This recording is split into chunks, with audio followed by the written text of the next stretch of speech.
Hey everybody, this is the Progress Report, which has been for quite a long time, 11 plus years. It's hard to believe that I've enjoyed doing this for 11 plus years. I'm sorry, a little bit late getting started. I just rolled in from a Lou D'Alessandro event down at the Executive Court. Lou is running for office yet again, and he had a lovely event down there. I do not think my good friend Mike Farley is going to be joining me tonight. I'm very sorry to say that, but apparently he has a family situation involving his mom. Mike, I'm thinking about you. I'm hoping all is well, and I'm sure going to miss you. And I expect that Lou D'Alessandro himself will join me on the next program, which will be the first one in August, because that's what happens on the first Wednesday in August, unless Lou has another commitment. He joins me here, and I have not heard that he has another commitment for this next Wednesday. So for the moment, it's just me. I'm expecting the man I like to call Mr. Democrat, New Hampshire Democratic Chairman Ray Buckley, to join me. He was at the event for Lou D'Alessandro as well, and I expect he'll be along very soon. But at the moment, this is pretty unique in the history of the Progress Report. I'm your only guy here talking to you, and I hope have something interesting. Mike Farley left us 3 videos, and he's been really doing a great job of teeing up some good videos. They're very short, and I think they really enhance the program, and so I'm going to want to get to all of them. But I thought we might just start out by taking a look around the world today and what we're seeing. And I'm seeing some interesting things happening in this world and in the state of New Hampshire. But, I've been very interested in seeing what's going to become of the attempt of our former president to deny the validity of the election in which he was soundly and properly and legitimately defeated. It was something he's never acknowledged. They call it the big lie, and it certainly is. It's a huge lie. And who first coined that phrase or something very equivalent was Dr. Goebbels, the propaganda minister in Hitler's Germany, Nazi Germany. He said, you want to make a lie work, give it a tiny kernel of truth, just the tiniest, and make it big. Don't make it small, make it big. So the big lie has a not very distinguished antecedents, and we've been hearing that from our former president again and again and again. But I have to say, as a graduate of Harvard Law School, as I am back in the class of '64, one of my classmates was Stephen Breyer, who's just stepped down from his role in the Supreme Court. I have to say, as a graduate of that distinguished law school, I have been so impressed what I've heard by another graduate, the Attorney General Merrick Garland, just recently when he spoke with Lester Holt at NBC. I'm sure most of you may have seen this, but I think it's worth commenting on. After the good work of the January 6th Select Committee, particularly by that very conservative Republican Liz Cheney from Wyoming, who may pay for her commitment to the truth and to democracy by not getting her own primary, may not work out for her in the reddest of red states, which is where she's from. That's the state of Wyoming. To hear what, and there have been a lot of criticism of folks like me, and not me particularly, but folks like me, that where is the Justice Department? Why aren't they following up on this? Why isn't this man being held accountable for his intent to subvert the peaceful transfer of power? And Merrick Garland said just a couple of days ago in an interview with Lester Holt, I hope you all saw it, some things that were very, very good to hear. And he said, we are going to go where the evidence leads us, without fear or favor. We are going to go where the evidence leads us. And if anybody was criminally involved in preventing the transfer of power from one administration to the next, we will go there.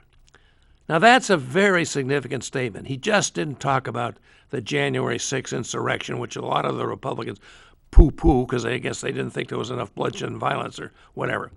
But, for him to say not restrict this to just the January 6th riot at the Capitol, the insurrection, which we've heard so much about, but the entire effort to undermine the legitimacy of our election. And I've on this program in the past sometimes, a couple of times, I think I dug out George Washington's farewell address. Kind of wish I had it with me now.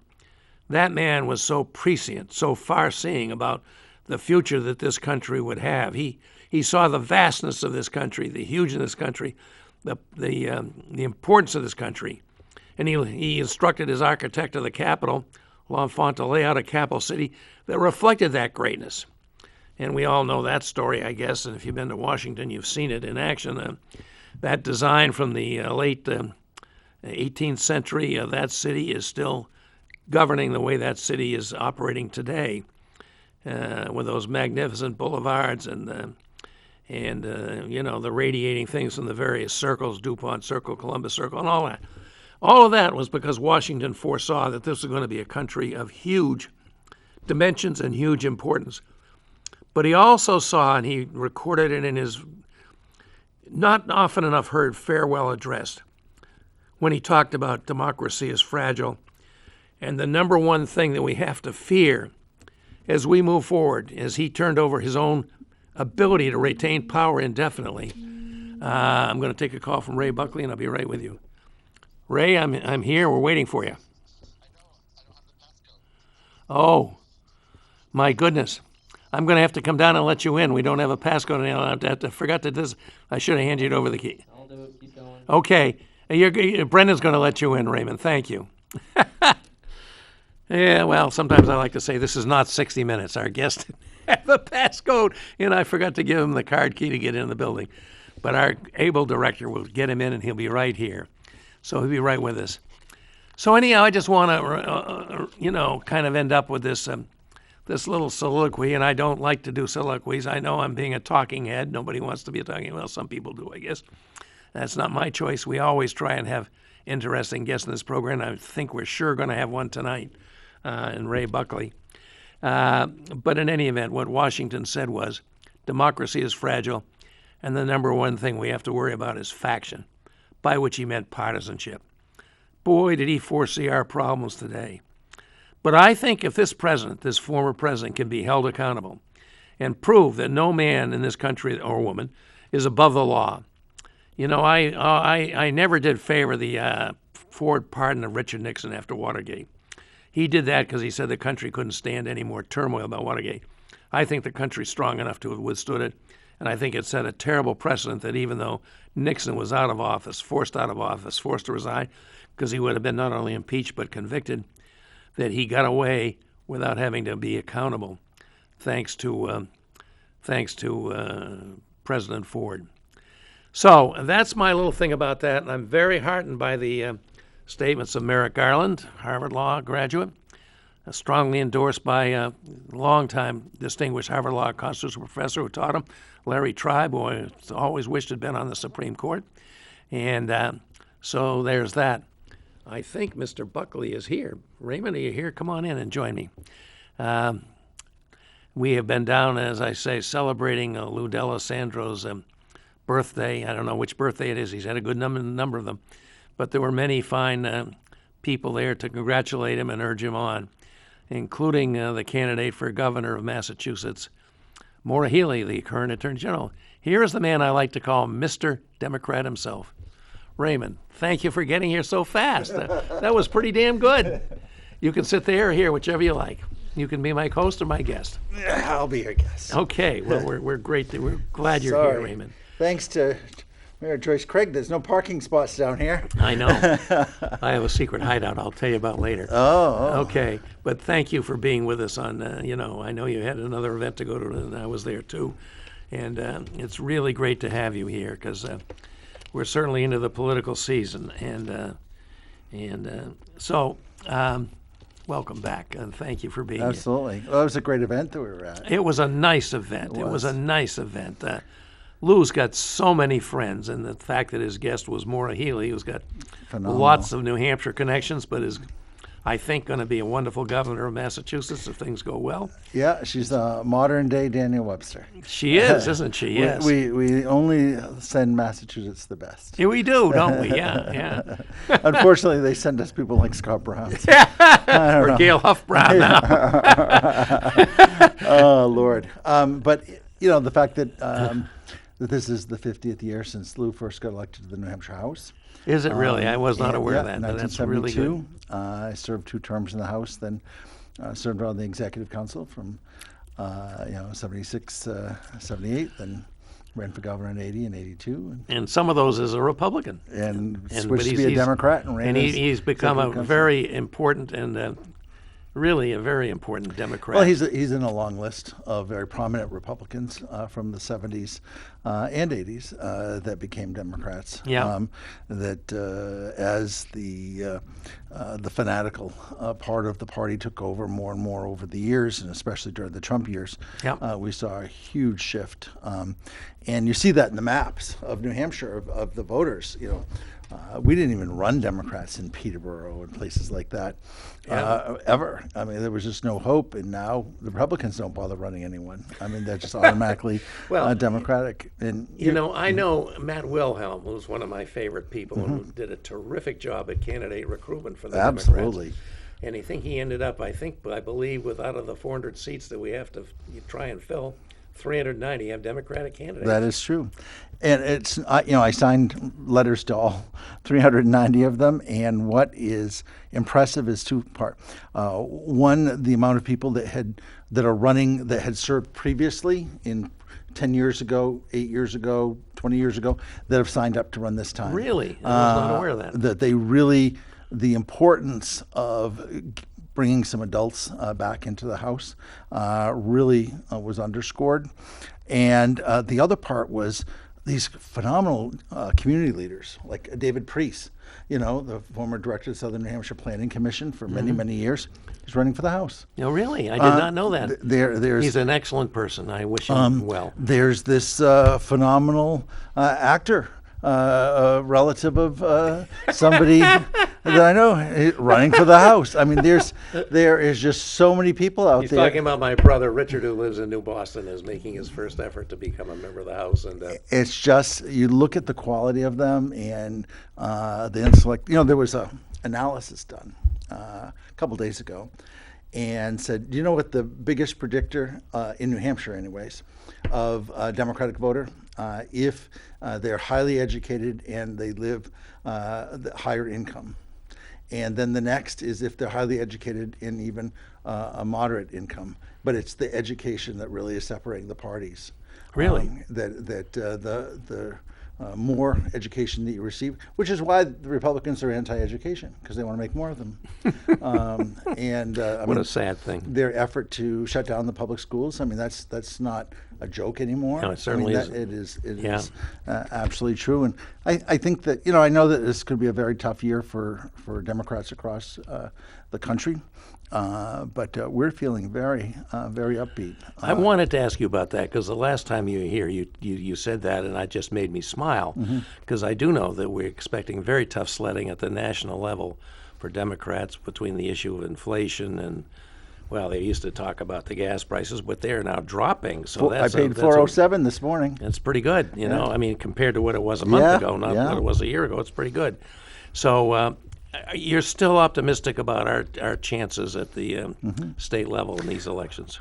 Well, the interesting thing on the congressional level, both in the U.S. Senate Republican primary and both congressional districts, both the House, both first congressional and the second congressional, the Republicans have brutal primaries going on. And where they're taking no prisoners. Yeah, love to see it. So they're doing my work for me. Yeah, they are. It's laudable. I'm glad that they realize I'm going to say all this about their opponent if they're the nominee, so they might as well just get it out now. But we'll see what happens. How do you feel about the likelihood of a strong turnout this fall? The turnout is so important. Well, that's what we have excelled in. In 19 you can tell my age, huh? In 2014, the turnout across the country was actually lower for Democrats than in 2010, except in New Hampshire. We actually had the highest increase of Democratic turnout from 2010 to 2014 of any state in the nation. We really doubled down after Because 2010. 2010 was a horrible year. 2010 was a horrible year. A lot of Democrats. We had a great 2004, a phenomenal 2006, a mind-blowing 2008. They just thought, okay, now we're a Democratic state, and we just couldn't get people to go out there and bust on the doors, and it showed. And since then, we were in 2016. We were the only swing state that stayed. They lost. Hillary lost Michigan, Wisconsin, Pennsylvania, and on and on. We held. We did. And that was because of our ground operation. And we had some special elections last term. We had one for the Ward 6 aldermanic race, and we had one in a state rep, and the Republicans were able to eke out a victory in both times. So I said, okay, let's stop, pause, look what we're doing, and expand the effort, and then we won everything else. Since then, the city elections, the town elections, have been phenomenal. But I don't know. Did you see that poll, Tom Sherman, about Tom Sherman's race? That if Tom Sherman is able to get the message out about Chris Sununu's signing of the abortion ban, the race is tied. Really? Well, that's important. I think that's really a key thing. It is. And we got a great candidate in that guy too. I must say. I mean, is a solid. And there's no finer built. person I've met in the legislature than Tom Sherman, who was, of course, in the House when I was there, and then he became a senator. And I admire the guy. He's got the right values, and he's a good person, and he is working hard. And, He is. And so that's really if good. you follow him on Twitter, he's crisscrossing the state every day. It's just he's putting just in the phenomenal. hours. And just today, Sununu and the Republican executive councilors voted for the fourth time to defund Planned Parenthood. Really? That is a very unpopular position to have in the state of New Hampshire. Well, I would hope so. And so I think that gives a boost to our council candidates. I think we couldn't have gotten a better candidate than Kevin Kavanaugh to run against Teddy Gatsas. I mean, May he prevail. Yeah, I would take a particular pleasure if that happened for his benefit, and having run against Ted myself twice, which was no fun at all. I can tell you that. It wasn't, but he is. Kevin's putting together a terrific campaign. Alan Raff is going to be leading that up. That's good. I'm feeling very positive. But we've got great candidates in all 5 districts. Mayor Dana Hilliard over in Somersworth has got that brand new District 1 that goes to the Canada border to Durham. And you got Mike Cryans back up in 1, right? He's running in Ward. He's in District 2 now, and he's running against Cindy Wormington in the primary. And then we got Kevin. They got Alderwoman at Large, Shoshana, the highest vote getter in last year's municipal election. Alderman at Large in Nashua, Shoshana Kelly, and then on the Seacoast, the chair of the Hampton Budget Committee, but a local businesswoman, Catherine Haraki, that's running a great campaign. So I think things could go well. Polling is showing that the Senator Hassan and Congressman Pappas and Congressman Custer are holding strong. We know it's a long time election, so we're not going to leave, anything. Nothing's a given. I'm getting the calls. I got one driving up here today. Organize America, please be here at the Mammoth Road to do some campaigning this weekend. I'll be out knocking on doors. I said I would do some too. We're getting everybody out.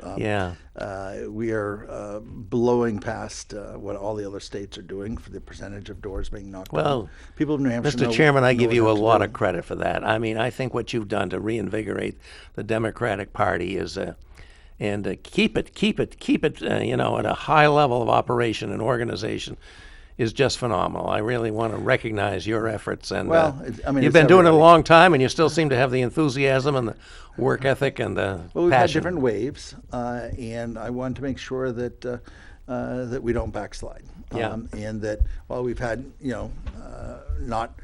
not every election night has been extraordinary, but we've made history every election night. Something has happened that had never happened before, so we're breaking barriers. And now what we ought to do is just keep building and building towards Democratic majorities for the 2028 election, so that we're there for redistricting. Because if we simply have fair maps for the Executive Council, for the State Senate, for the House, the voters will elect. they're prepared. They want Democratic majorities, but what they've done to the maps is just atrocious. Terrible, terrible. I'm sorry to say that my hometown is Goffstown, and they have a representative there who's now running for Senate. I guess without opposition, which I. No, she has an opponent from Hooksett. Oh, she does. Yakovich, I think is his Okay, name. well, thank goodness. I mean, I was Well, missing. Barbara is the chair of the House Election Law Committee that created these scrambled Well, districts. I actually thought she was a better person than that she might have some regard for the fairness as opposed to the partisan advantage. No, I was just totally wrong about her. And she so really I do not continued- wish her well electorally. Yeah, and she continued the Trump big lie about Yeah. the alleged stolen election. It's just ridiculous. Yeah. And we're going to see a lot of that Yeah. this election. Lou's opponent is particularly well known for his antics in the campaign, so I can only imagine what Rich Girard's got up his sleeve. I mean, we've known. Well, him he's now drawn for- some beauties, hasn't he, Carla Yeah. Gorecki? Oh my God. Oh boy. Oh, Well, Lou's a phenomenon, and for good reason. There's nobody that does more or tends better to constituent service, and even service for people who aren't his constituents. Well, than Lou D'Alessandro. And you look at a crowd like that, there is jam-packed, and see how many Republicans are there. Yeah, it was interesting. Senator Reagan, I noticed, was there. There are a number of Republicans that work with him because his focus really isn't a partisan focus. It's really about what's the best for the people of Manchester. It's about what the people need. Yeah. Yep. Hey, Brendan, I think we're going to take a quick break, but maybe you got those videos that Mike sent over. Yes, I do. Could you maybe just put the first one on, and then we'll go to a quick break because these seem like good ones. Sure. This new feature we have might get some videos.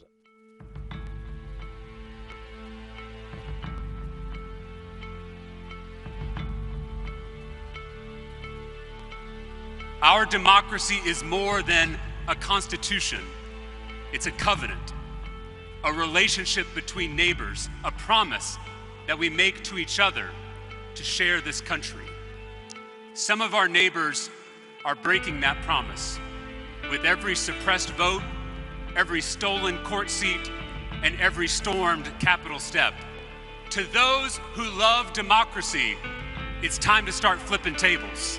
If we've learned anything from history, it's that fascism, whether in 20th century Europe or the Jim Crow South or Putin's Russia, can't be stopped by playing nice or playing safe.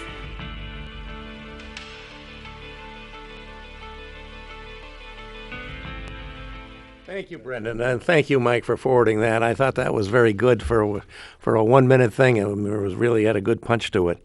Let's take just a quick break, Brendan, and then I'll come back and get some other things I want to discuss with Mr. Chairman, Mr. Democrat, as I like to call him, and we'll be right back.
Hey, everybody out there, Manchester, Hooksett, Auburn, and those of you that are tuning in on your computers, which you can do anywhere in the country and the world. My God, we are worldwide. World. You can do world. it. I think so. And so people in New Zealand are watching. New Zealand, yeah, Wow, yeah.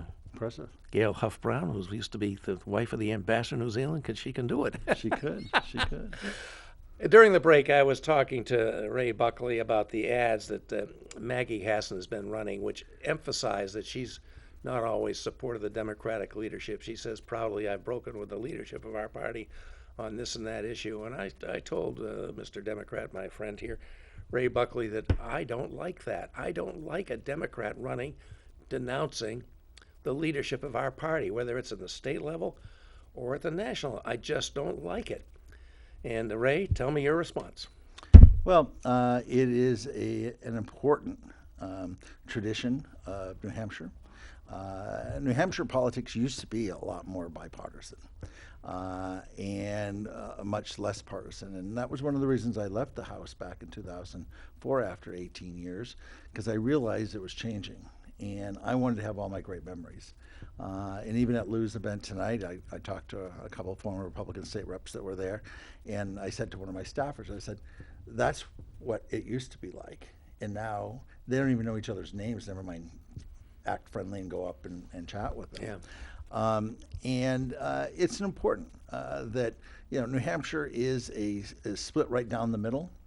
But that split in the middle is not just a thin line, it's a quite wide group of individuals. When you saw voters in 2020 by the tens of thousands that voted for Joe Biden, then Chris Sununu, and then Jeanne Shaheen, and Chris Pappas or Annie Kuster, you saw that people are willing to cross, and not by huge margins, but there's still that center.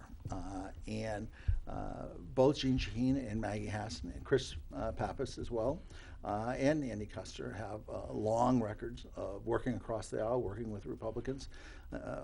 I can't remember a single bill I sponsored in the New Hampshire House that didn't have a Republican co-sponsor. That's the sort of tradition that they're just continuing down in Washington. A lot of folks that are elected to Congress, both in the House and the Senate, never served in office before, just highly partisan, kind of were inspired by, somebody on Fox News or something like that to run it. And you look at the people that are running. Look at the people that are running in the Republican primary. I can't even think of all of their names, but Mowers and Levitt, Caroline, I guess. They're seem to be perfectly fine young people, but there's no willingness to work with somebody from the other party. I mean, they have already pledged their fealty to the Republicans, and all of them they're running for U.S. Senate against Maggie. So they're there with Mitch McConnell, 100% of the time. And that when asked, what do you differ with, they can't name anything. So it's an important message because it's actually Maggie's record of reaching across the aisle, making those sorts of compromises to move the ball forward. And we did that. And I start talking about, think about if in 1985 when I and a few others got together to create the Citizens Alliance for Gay and Lesbian Rights, if we'd create our long list of things, that marriage and on and on and on, said, okay, and we demand this today, or are we going to slowly make this a project over decades? And look where we are, where we've passed all those amazing You certainly laws have. That's an over the years. amazing, a lot of pushback against some of that now, unfortunately. There is, but thankfully, Chris Pappas is one of the co-sponsors of codifying that on the national level, marriage equality. Yeah. And it seems like I saw an interview with Senator Tammy Baldwin, lesbian from Wisconsin, that she's 90% sure that she's going to have the votes for the U.S. Senate. So we will Really? be passing, putting into federal law marriage equality. And so that's Well, that's stunning news to me. it's great news. She's right about that. That's amazing. Well, Ted Cruz is already saying that that the former Supreme Court had the decision for marriage equality wrong, and you heard it from Another Harvard Tom. Law graduate, I regret to say. I was praising Merrick Garland before you came here. Another Harvard Law graduate, but Thomas, I can't remember, the Supreme Court Justice Clarence. Inferred that they were going to go after. He didn't marriage infer it, he equality. said it. He said it. He said it. I was trying to, Yeah. be a little gentle. So by passing this law, really kudos to Chris and all those in the House that really pushed that through, and a lot of people gave some really impassioned speeches. And I think that certainly is, last I saw for a poll in New Hampshire, I think marriage equality is supported by like 78%.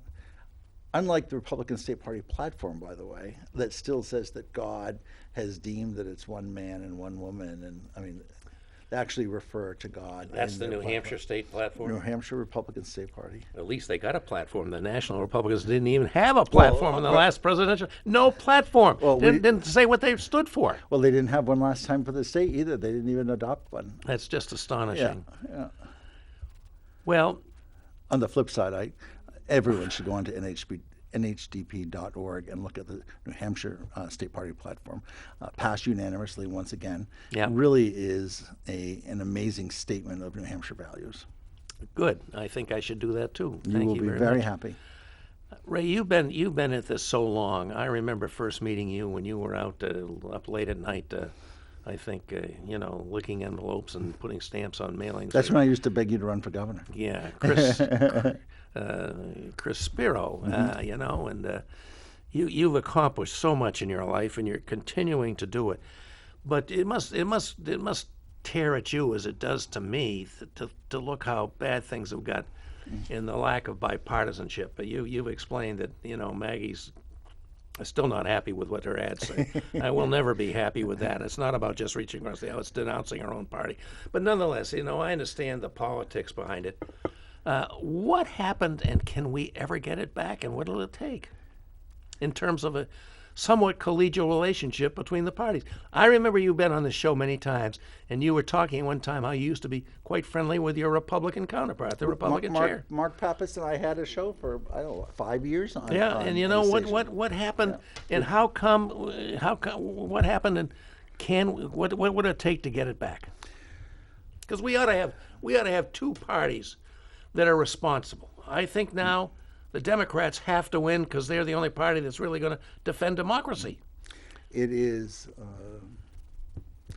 there are two things that occurred. Either one of them could have impacted by having both of them. The invention of Fox News, and people have said that if Fox News existed during Watergate, Nixon would have never been forced to never resign. would have been forced to resign because the knee jerk, they are able to get into the brains of so many tens of millions of people that that whatever truth is a lie, and vice versa. And the other is the internet and social media, what people say, the most grotesque things, and I always say that I should sell my blocked list on Twitter to Republican candidates for president because I got about 1,400 of the most far right New Hampshire Republicans all blocked. Because if they're just going to do F this, F that, that's not what I want to see. And I've got a ton of young people in my family, and I monitor all of my social media for anyone that's being offensive. Yeah. That makes me think of another thing that I think is quite stunning. And I've been hearing about this. I don't think in New Hampshire, but maybe there's an example in New Hampshire. In a number of places, Democrats are supporting the most pro-Trump Republicans in their primary fights on the theory that they will be the easier targets to pick off in November. I don't know how many places this is happening, but I've been hearing about it, that the Democrats are actually promoting the most pro-Trump people, whether it may be, I don't know, there's J.D. Vance, or you probably got There's And governor's I races, wonder what a you couple think about that congressional as a races. tactic. Could that come back to bite us, or do you think that's the right strategy? I know that was something that both parties did for many years, and usually pretty successfully. Senator Claire McCaskill did that in one of her races where she got involved in the Republican primary by running ads against the then frontrunner, and so this guy that said that there's no such thing called rape would end up becoming the Republican. Oh, yeah, nominee, and then she was reelected. Yeah. So I remember that race. it was politics were like that, but I'm not. I was burned in 1980. I listened to the elders who all laughed and cackled that Ronald Reagan could be the nominee, and there was no way that Reagan could be elected president. Yeah. And he did. And he changed politics for nearly a generation. Yeah. And so, I don't think that's a good idea anymore, and we don't do that here. What's not a good idea? I don't think Sorry. it's a good idea to try to promote in the Republican Promote the Party worst candidate on the because Republican sometimes they get elected. Yeah, that's right. And, That's right. And I would rather That's have good a point. thinking Republican than a really unthinking bad Republican. Yeah, yeah. Brendan, would you tee up the next little clip that Mike sent us and put that on for us? Because there's not a whole lot of places we can go to get the truth as far as what's happening to our country. And I want to just thank you from the bottom of my heart for what you guys, how you stick your necks out, especially Steve Bannon. You know, all the way he's held himself through this whole January 6th crap is just very awe-inspiring to me. It's very inspiring. So I just want to thank you. Keep up the good work. Please keep it going so that we can hear the truth, so that he guides us. All you guys guide us as what's happening and what to do so that we know what to do. So thank you very much. It is, I like those. yeah, well, but it's true that you have these people that have been sucked in either by Fox News or social media that believe the most absurd things. And as the parties further separate and the Republicans become more and more of the lesser educated, they're going to be more susceptible to the Fox News rhetoric, and that's it's sad. And you've got these. New Hampshire's not only got the Trumpers, we've got this group of Free Staters that are here in the state, and the stuff that they say. And Carla Gurecki, as you mentioned, is, I don't know, she'd run for something again this year. But she was on Twitter the other day, and she was talking about, that taxation is theft, and that she doesn't believe in any, any expenditures of government because it's forcing her to pay for something that, and it's like, have you ever read the Constitution? Have you read the Magna Carta? Have you read the Mayflower Compact? This is all about a community. It's about supporting one another and understanding that we're all in this together. Yep. And that there's, to being part of a civilized society, there's a responsibility to that, to make sure that. Well, that's what it says on the top of the IRS's headquarters. Yeah. Taxes are the price we pay to live in a civilized society. Oh, very good. I didn't know that, but there you go. Yeah. I agree with that. It's certainly true. But Carla Gurecki and the Free State folks that have invaded New Hampshire just don't believe that Yeah. to their soul, and they don't even grasp how whacked out that is, Yeah. and how un-American that is. Yeah, yeah. And your family's been here for generations and generations. I mean, I've had family members that have fought in every war since the 1600s, and that's always been about creating, and protecting and allowing for freedoms. And now between the Free Staters, which is oxymoron, because they're not free, meaning they don't have to pay, but they're not for freedom. Because freedom would be that, so the Free Staters would have supported women's reproductive rights and marriage equality and all of the other issues that they've come down against.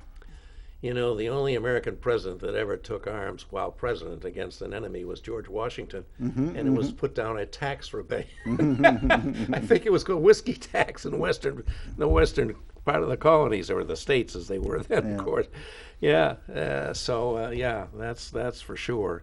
Let's see, where did I want to go next? Jesus, I had another thought here. I just want to. I guess you've told us why you're still optimistic about our chances in this election. Can you compare the campaign effort that's going on behalf of the Democratic tickets up and down, Democratic candidates up and down the ticket, with what the Republicans are doing? Well, that would imply that I know what the Republicans are doing, and I was hoping that you might. would imply that Republican spies, for whatever reason, joyfully pass on so much of what they do. I've been amazed by that there's always 1, 2, or 3 members of the Republican State Party Executive Committee that race to text me or email me any of the plans or discussions that they have. And I've seriously asked, do you think there's anyone on our side that does that? And so a couple of times we kind of made up something just to see if the Republican, and it doesn't flow that way. I don't know why Republicans just love beating up on each other and giving us all of their stuff. Look at, they don't have a true ground operation. Certainly, the Koch brothers and the other billionaires, they buy paid canvassers and stuff, but there's nothing like one neighbor talking to another neighbor about the importance. You can't. You can hire some college kid to go knock on doors, and do they really do it? What's the quality of the remarks? Right. Boy, when you've got somebody that said, okay, you go to your neighborhood and here are the neighbors that are the undecided voters in your neighborhood, and you go and talk to them, there's nothing more powerful in politics than that neighbor. And they just simply don't have that sort of structure, that organization. Apparently right now they don't even have air conditioning in their office. But I ran into the executive director of the Republican Party the other day, and he was in a T-shirt and shorts. And I'm like, "Hello?" He goes, "Oh, it's too hot in the office." But our worlds are completely different. Yeah. We have a building with 14 full-time staffers. We've got caucuses for the House, the Senate, the Executive Council with staff, members of staff, and we've got the coordinated campaign that's I think got over 45 organizers on the ground. Yeah, they're pretty good. I mean, they call me a lot.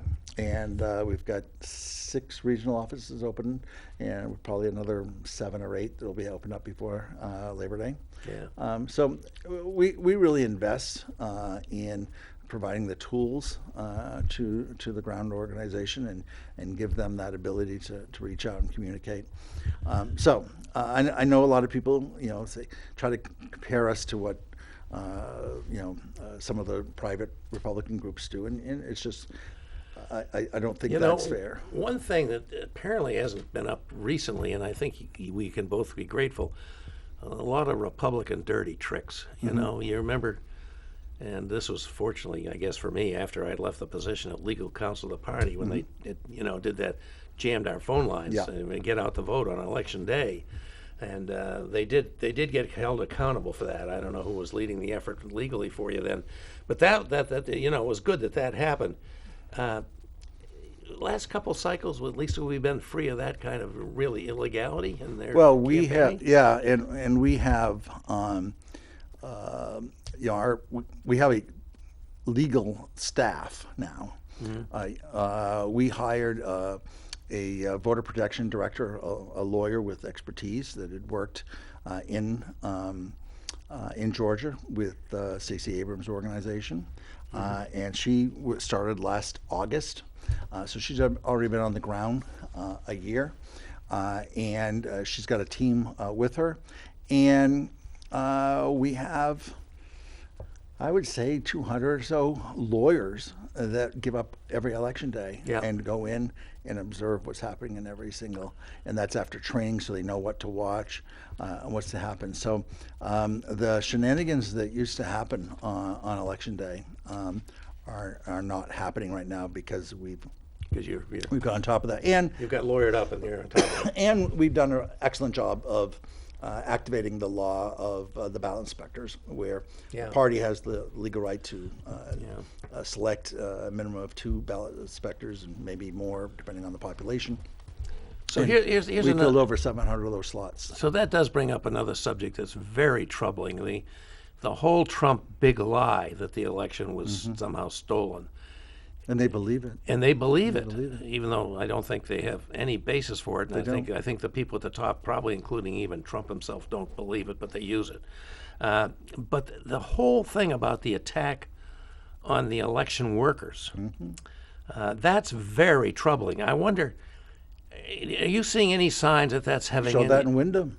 Yeah. You saw those Trumpers going after and these were local. Wyndham is a very Republican town, Yes, so it is. you had these Trumpers just eviscerating these local Republican election officials. Yeah. And so subsequently, they've got this commission that's having hearings around the state to. Hey, have you appeared before them? I am appearing on the 15th. Okay. I was told that the Republican State Party chair is not going to come. Interesting.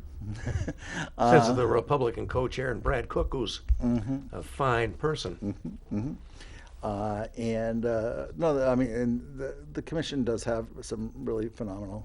Dick Sweat's on there, and Yep.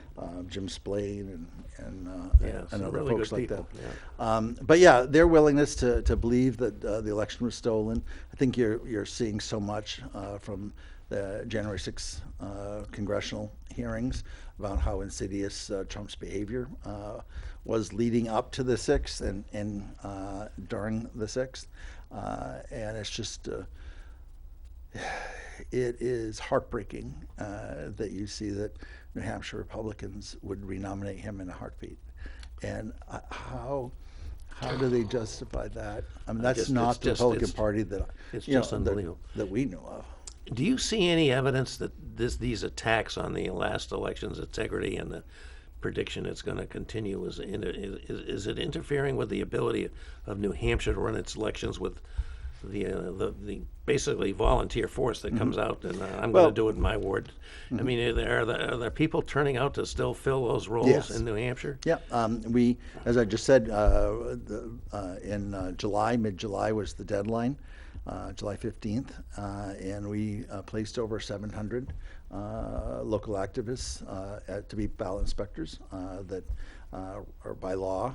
Each party is supposed to submit, and if they don't, then the local moderator picks anyone they want. Yeah. But we have at least 2 Democrats in nearly every polling location, if not more, in the state. And I think that if people were really being spooked by what they heard about what happened in Virginia, then I mean in Georgia, that they would, but one of the things I talk about is the New Hampshire House elections this year is important for not just hopefully protecting Roe and our other freedoms, but there's 2 other things that they could be doing that could be insidious. First, they elect a Secretary of State, and it's not a given that David Scanlon will receive the Trumper vote, and they could very well elect somebody who's deeply unhinged as the Secretary of State, and Which is a threat by election, by the means in many other states, Yes. of the chief election official. and our Secretary of State has a role in implementing the Electoral College and the electoral vote.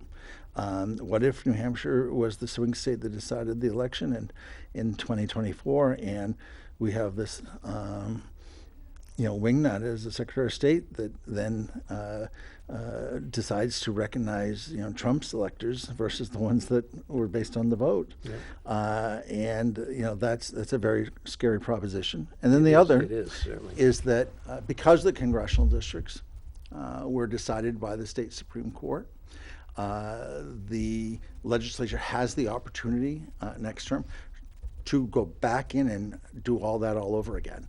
And the sort of absurd political games of Ross Berry, the freshman legislator from the South End, who just seems to have this childish glee to creating havoc. A very prominent Republican, I won't say his name, referred to him as the House Clown, and I would never tell you who it was, but it's somebody really high up, and it's true. Maybe from Auburn, I don't know. Ross just made a joke and a mockery of his term in the legislature, and the fact that he's running again is just. I thought Shorey was never going to run again because of how embarrassing he acted. Yeah. Do you think we will ever get the the gerrymandering and the voter suppression under control. Yep. I guess the number one thing to do was make sure we elect the Democratic majorities in both houses, Yep. and that's the way to get it under control. That because the voters in New Hampshire are trending Democratic, slower than we wished, but it is happening. That it will be, no matter, despite the gerrymandering efforts, it's going to break the stranglehold of the Republicans by the end of this term.